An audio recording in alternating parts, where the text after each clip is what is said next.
Welcome back to podcast number 3, where this week Kyle is giving us crocheting tips to follow up last week. Literally made that sweater. If you guys noticed, we've been a week off with our podcast, but he made a sweater. Right here.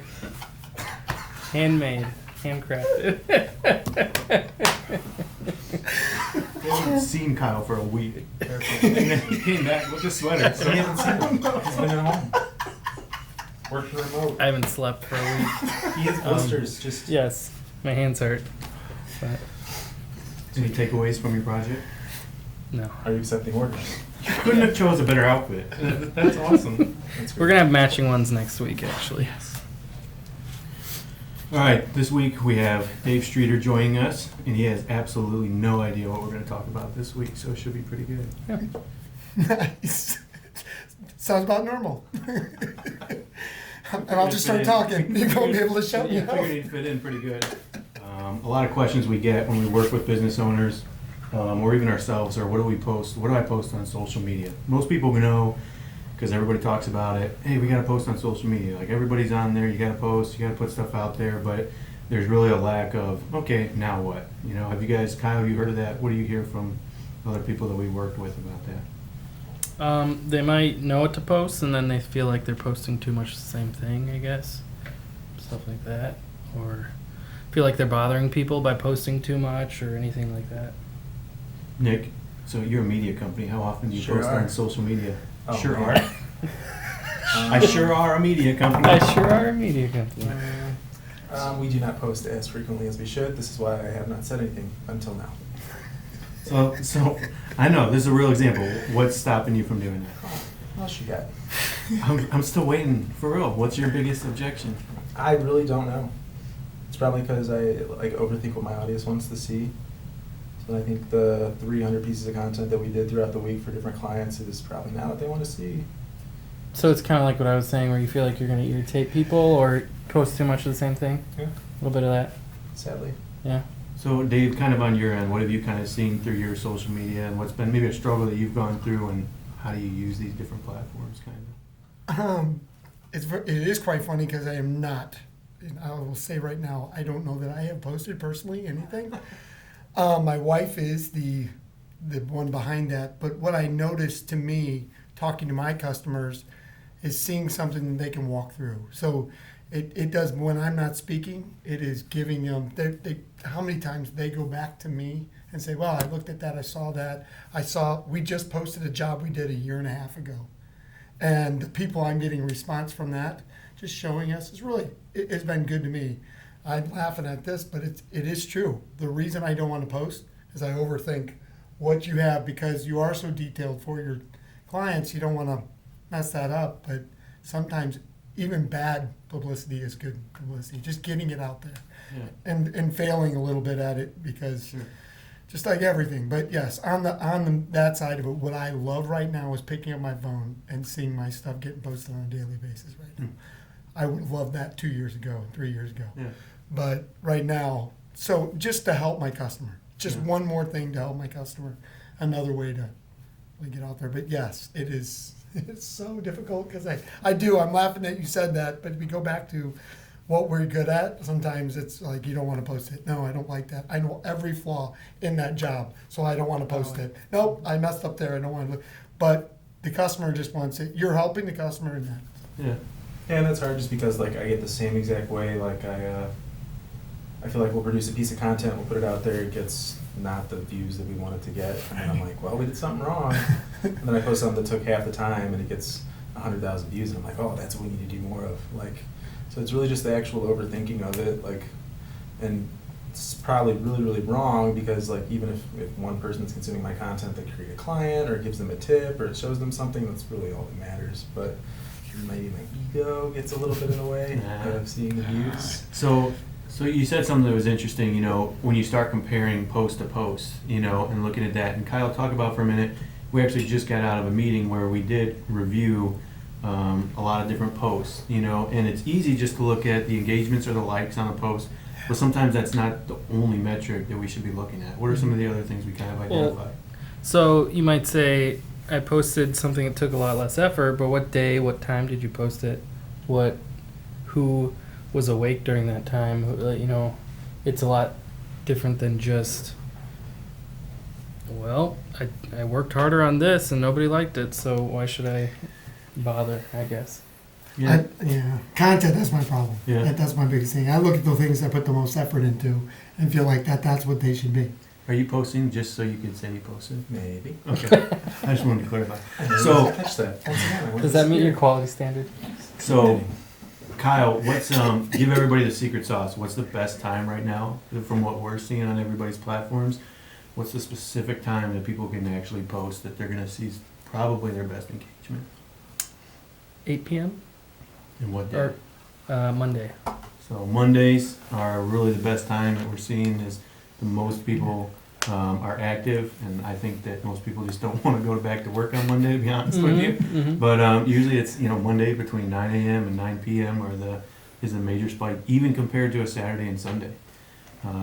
Weird. Yeah. Yeah. You think the people are home and they're just trolling Facebook, but So- while they're getting paid at work. Yeah, right. Well, and it leads into something else, right? So, like you guys touched on it, that your audience is really important to you, right? So, tell me why that's so important to you. Who's going to see your stuff? Oh man. Well, it's funny. Like they're so important, but I've never met any of them. But they definitely hear about them. I don't want to cloud their feed. But what was the question? Why is that audience? So, you guys are a big objection to you guys posting more, or even myself is thinking about what my audience is going to think about what I put out there, right? Why is that so important? Why is that audience so important to us? Probably because you don't want to lose them. Hmm.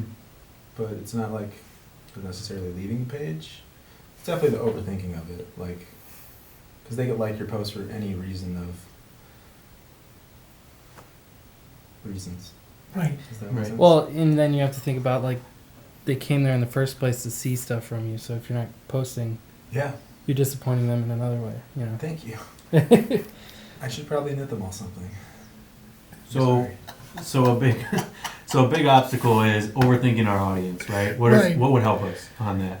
So if we're scared of what our audience is going to think about what we post, how can we kind of get rid of that obstacle? What are some things we could do? So it always goes back to branding. This one to me is I understand what I do on a level that other people don't. Yeah. So I've got to put it on their level. And sometimes those simple pictures keep me from explaining it too deeply. And it's just a quick overview of what we're doing. Trying Yeah. to take the best stuff out.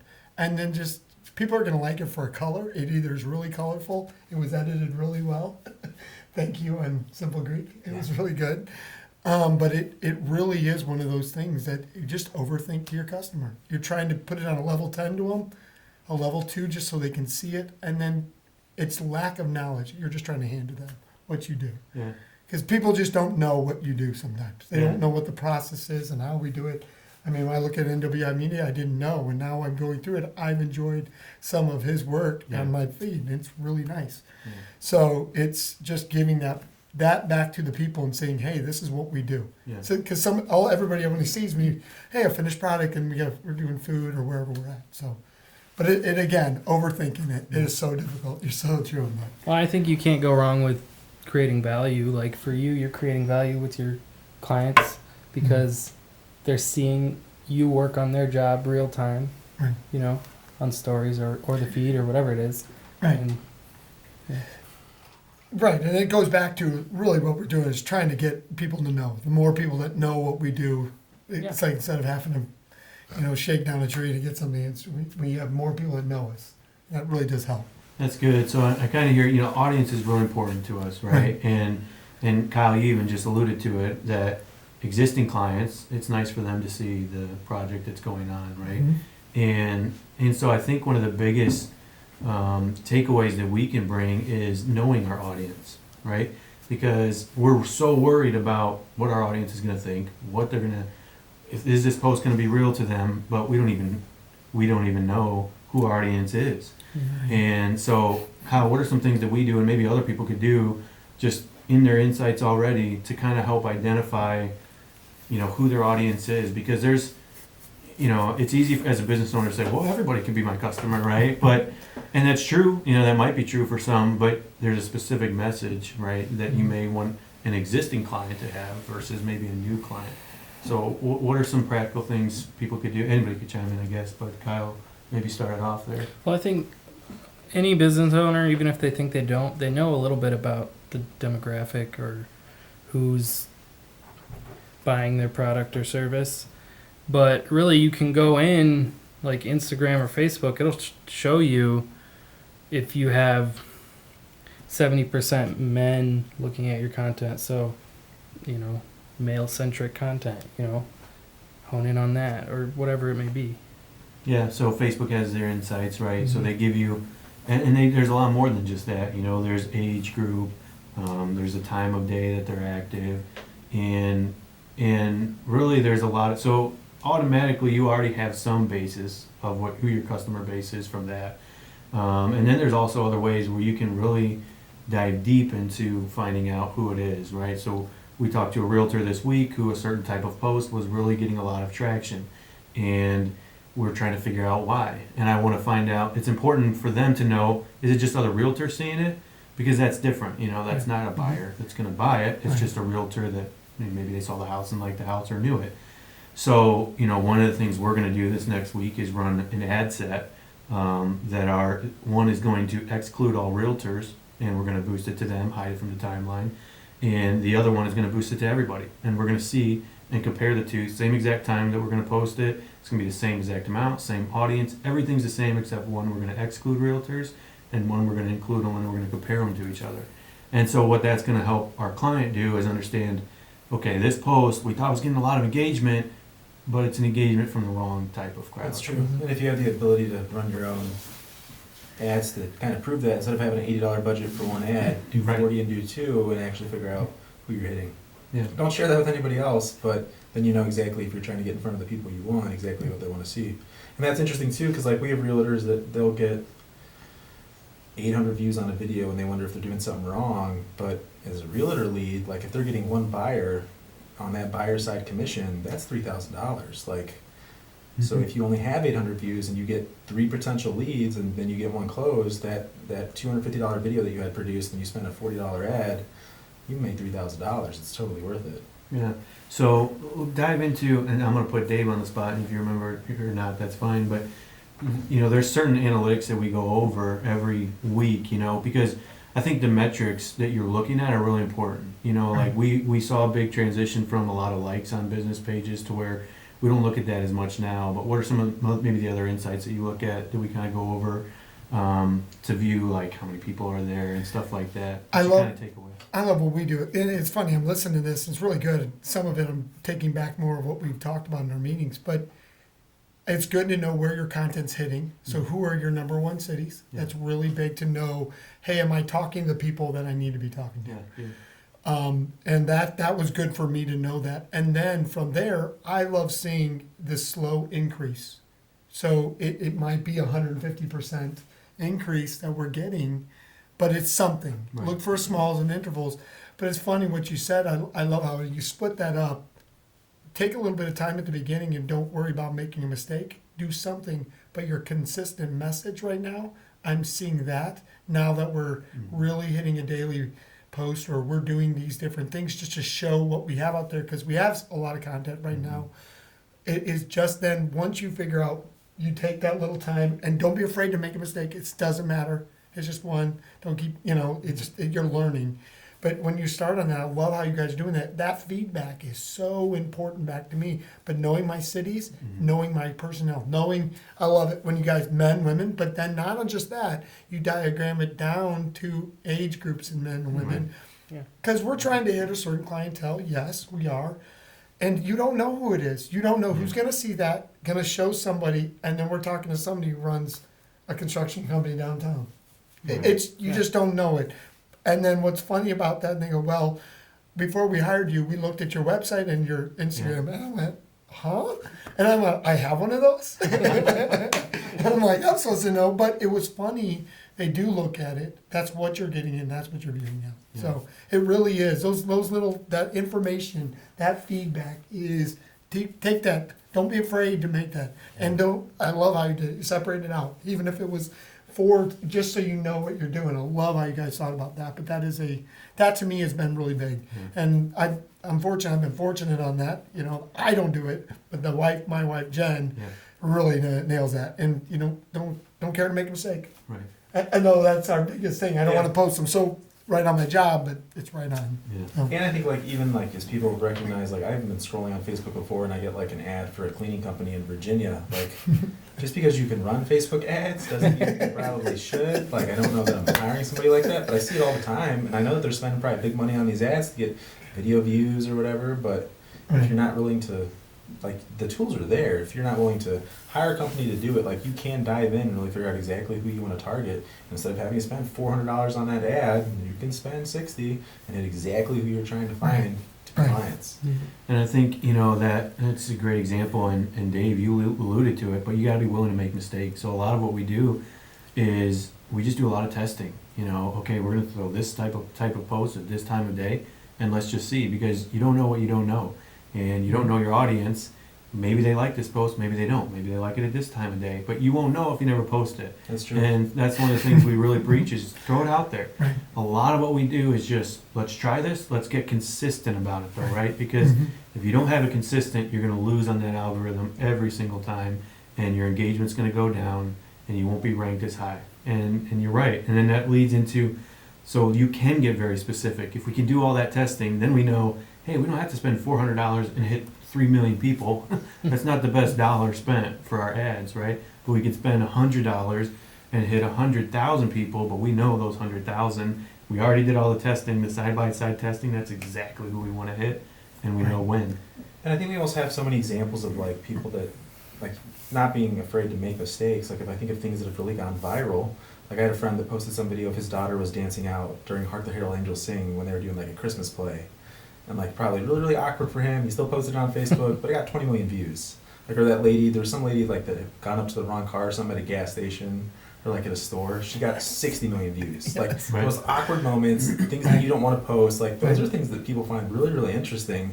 So don't be afraid to try and share whether it be a mistake that you do. Like you just can't be afraid to fail because sometimes like it'll actually go really, really far by people seeing like, you know, this is a real person here. This is a real company. Like Yeah. That's good. we did not put this here correctly and the pipe burst, or Right. we did do something incorrect, or we Right. had a realtor sign installed in the wrong yard and somebody else got people knocking on their door trying to buy their house. Like those are things that actually can get people to look at you and have attention on you. That's good. That really is.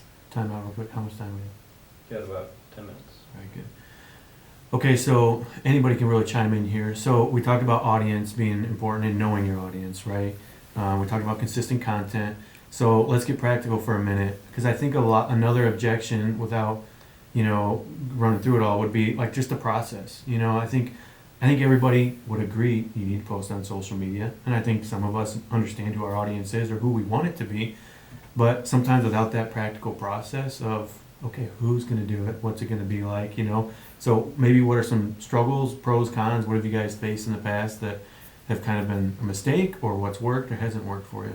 Yeah, so usually something I'll tell realtors is like, if you're trying to get people to engage in your business page or whatnot, like provide different forms of value.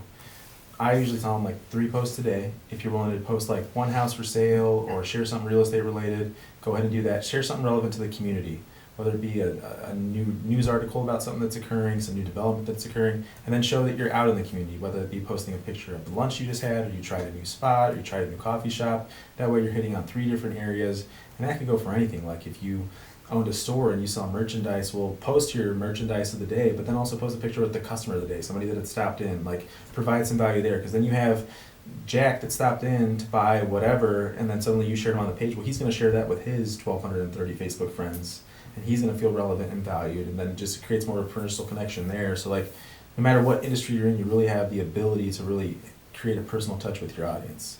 Yeah, that's good. And Kyle, I mean, most people we coach on, we have like 3 types of ideas behind those Mhm. posts, right? What are those 3? Yeah. So like value add, so you're adding value to somebody. A quality, which would be like for you one of your finished builds that just Mhm. looks really nice, Mhm. and then personal, so Yeah. like you and your wife or something like that. One of the you know? guys. Yeah, one of the guys working in there, explaining who he is or what he does, how long he's done it. So let's get even more practical. So Dave, let's talk through what we've experienced. You know, maybe struggles, what does that process look like for you to get practical and actually have somebody that posts consistently? You know, what works for you guys right now? What works is that I have a very creative wife, and it's very funny. But we've gotten the content. Like we're talking content from 2 years ago. Get the content. Yeah. Like I think that's, if I had to say anything right now, the biggest thing stepping forward for somebody, just take photos, get it out there, put them down, do something, go get it and keep it because you don't know how long. I mean, I've got 2.5 years worth of content that I can really go back on and show people and people are like, oh, you did that. I didn't even know. I'm like, I can't believe you didn't know. But getting started, to me, my biggest thing to get in this, we talked about this just getting started. People are like, oh, how do I start? How do I do anything in small? Pay for an ad and do it. Right. Talk to you guys. Come in and talk and figure that out. Because if you're not going to start, you're not going to do anything. Yeah. If you're going to create a mountain so big, you won't even start. Do something. I love it, the 3 things that you guys talk about. Even, do 3 posts. Do something, but show just real. And then we all struggle with something. Every time I struggle with something, not knowing who I am or whatever it is, figure out how you figured it out and put it out there. Just say, hey, because the best post I've seen or best thing I've seen lately was the laugh. I don't want to bring up somebody's name or Disney. I don't know if I can say that here. But I laughed at their imagination, how they did it. And their failures, I love that part of that whole Imagineer thing. That to me was feet of clay. We know that we're real. Hey, man, we made a mistake. We figured it out, and we did. People can relate to that. Yeah. But just getting started to me was get content and post once. Even if it's a fail, do it. Yeah. Get it out there, but they got to talk to you on all that. Because I don't know that. I am not, I will not be phone literate to do that when it's coming to Facebook. I'm a ghost on both those platforms. So I think, one other thing that we do that sometimes helps with somebody that's like, okay, what content do I get? Because I think a lot of people are there. If you're bootstrapping it, you're trying to do it yourself, and it's only you, what are you going to show yourself every day? So I think one thing that we do that may really help is you sit down and you say, what questions do your clients or your customers have? And what's important. So what questions do you get all the time? When we did that, so what questions do you get asked all the time with a construction company, And we just sat there and we made a list, and that's what our value is that we were providing to everybody. So not that every single post we still have, but that's our value add post. And then the personal one, that's easy, something that's real life that you're going to do, and then a nice detailed shot, finish shot that shows the quality. But sometimes just a small exercise of take a minute, clear your brain, ask yourself, or list out your process. Even the process that your business goes through is really good. And, I think a lot of people used to think that if I tell everybody my secret sauce, like someone's going to go replicate it, But, I mean, Dave, if you tell somebody how to frame up a demising wall and you go through step by step, I mean, are you too worried that someone's going to go replicate that? It's a relationship. It really comes down to it, so yes. And even I get bogged down, because I used to hate editing in front of people, and people I know they're fascinated when I edit photos, because I can look at them and I can tell why it's not. I'm like, what doesn't look good? Yeah. And they don't know that it's off, or they don't know that something's not straight. So even being willing to expose yourself to that, understanding hey, don't get so bogged down with thinking hey, they're gonna go replicate your process. As long as you're willing to put in the hard work, that's just a lot of the equation. There's a lot of people that aren't willing to do that. But also showing the process of how you get to where how did we do that sunrise shot, or how did we do this whatever video? People actually do care about that. Yeah, I think a lot of things, especially if you're the subject matter expert in your field, you take, Dave, you said it earlier, you talk at a 10 level or a 7 level, and most people understand at a 2 or something level about that specific thing. So if you can bring that down to a 5 or a 4, you're intriguing other people. Right. Not that they're going to come be a 7 and a 10 where you are, but it's really intriguing. Look at all the videos that are viral that are oddly satisfying videos right now, right? It's somebody that's perfected their craft. You think somebody's going to go perfect their craft, overnight like that? No, it's 10,000 hours it took them to get to that point. But it's just that matter of, putting it out there, and being vulnerable and real. Because if you think about it, people wonder, how I pick these prints to hang on the wall. There's probably 45 prints here, and that's, out of 600,000 photos. Right. They're picked for a reason. So, definitely being willing to put yourself out there and just not getting so overthought in the process of, hey, somebody's going to replicate it. That's definitely a good point. Good. So, kind of summing it up, we talked about some of the objections we hear are, I don't want to offend my audience, or I'm scared of my audience. So we talked about knowing your audience, right? and being willing to make a mistake, and then testing that. Dave, you highlighted just capture content, just have everything you're doing through that process, capture content, and don't be afraid to put it out there. And I think those are, hopefully some practical things that we could kind of take away and include in our process. Anybody else have any closing thoughts? Well, and one of the last things you said was like the steps of your business. If you're really struggling with what to post or whatever, just think about every process you go through your business. That's a content idea. Right. Yeah, and it's valuable to somebody. Yeah, I mean, I definitely think like for the people listening, watching, whatever it may be, like, don't be afraid to reach out. If you have questions about how we're doing this graphic, like, we probably have a simple answer. Like, I meet people all the time, they're like, hey, can I open this up in Photoshop? I'm like, oh, yeah, you can probably do this in Canva.